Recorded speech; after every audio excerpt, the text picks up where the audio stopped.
Great to have your company on Through the Banner on thewest.com.au.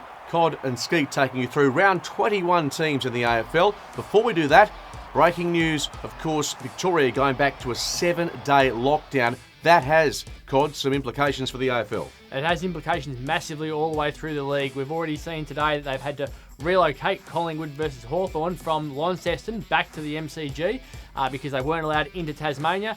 And the question now has to be asked, can Victoria possibly host the grand final or even any finals without knowing whether or not they're going to have crowds? They were due to open up for crowds for next week. 7-day lockdown, it's not going to happen next week. You can't see it happening around 23. Massive doubts over the MCG, which opens the door for Optus Stadium yet again for the finals. It has to be either Optus Stadium or the Adelaide Oval, you suspect. As it sits currently, that can change, of course, but Perth, one step closer to hosting the grand final. Not that we want to be hosting the biggest game of the year under those circumstances. Bit to play out on that front. Speaking of grand finals and premierships, a young West Coast Eagle at the age of 22, Dan Venables, his time has come to an end in rather sad circumstances. Yeah, terrible for Dan Venables. Had a horrific collision in a marking contest against Melbourne back in 2019. Hasn't played at any level ever since and has been waiting for information from the AFL medical panel about whether he'd be allowed to play football again, given that he had 7 bleeds on the brain as a result of that collision. It's a really serious concussion issue, and he's been told no, it's just not safe for you to play football anymore. Really sad, 21 games, 22 years of age. He's got a flag, but you don't want to be finishing up playing any level of sport at that age, no matter what you get on the field with your achievements. Really sad story, and we hope that his life gets better and he goes on to fulfil everything else he wants to do off the field. His career comes to an end. A young man, conversely at the Fremantle Dockers, Andy Brayshaw, 39 touches against the Tigers. He is at the top of his game. He's been unbelievable this year and will challenge David Mundy, you got to think, for the best and fairest at Fremantle this year. His ability to lift when Nat Fyfe isn't in the team has been influential. His ability to play well when the team really needs him in big moments in games has been significant. And if they can keep Adam Cerra, and Adam Cerra must now be looking at his good mate Andrew Brayshaw and thinking, we could form a good combination. That's going to be the nucleus of their team for the future. Potential captain for them after Nat Fyfe as well with Andrew Brayshaw if he keeps playing this sort of way. Okay, let's jump into the teams for round 21, focusing on the WA sides. Let's start with the Dockers. They've got the first game of this weekend. It's a Sunday against the Brisbane Lions. One big name back and another possible debutant. We've been talking about Nathan O'Driscoll as a possible debutant for several weeks when he keeps getting named. Hasn't played yet. Maybe this is his week.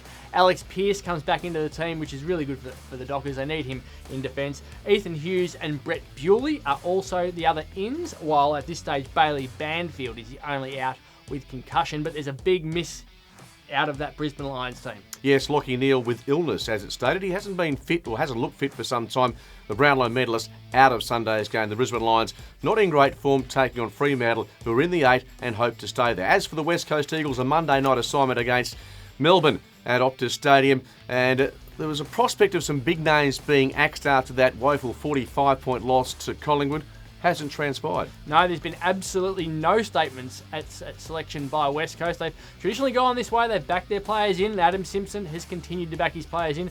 The only unlucky bloke so far is Xavier O'Neill. So, Xavier, it must have been your fault that they played so poorly last week because you're the only one out at this stage. Luke Shuey has not been named. That's the most significant thing that we can say with selection. There was talk that he would be right after that calf injury. Looks like they're loading up for the Derby the following week to make sure that he's absolutely cherry ripe. Luke Edwards, Nathan Vardy, Alex Witherden and Jackson Nelson all come in. There will be more outs as the week progresses because of these squads. There was a big incident with Melbourne, which meant that Jack Viney isn't playing. Yes, and I saw some of those West Coast Eagles back in the side playing at waffle level last week. They were terrific, but they have to make the statement in the AFL on Monday night. Elsewhere around the league, a couple of notable inclusions.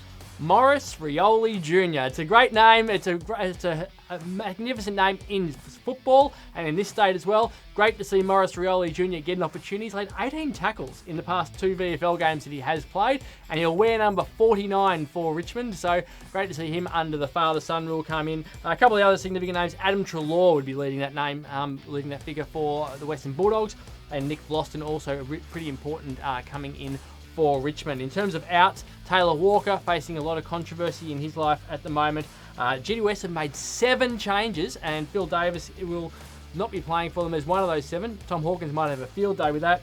Dyson Heppel and Isaac Smith among some of the other big names who are not playing this weekend throughout the league. In a nutshell, who finishes 8th at the end of the home and away season? Fremantle or West Coast. I think they'll both finish in 7th and 8th positions. It's just a matter of how it will fix up now, I think. GWS were the biggest challenger, but with these injuries they've got, they may be sort of injuries where they can get them back after this Geelong game, but they need to win a couple of those, both those last 2 games really to get in, and hope that West Coast don't win any at all. I think West Coast and Fremantle will end up fulfilling their goals of playing in the finals this year with 7th and 8th between them. Sharp work from COD, who is the top tipster in the West Australian. He tells us about it every day. And of course, we urge you to like and subscribe at our YouTube channel.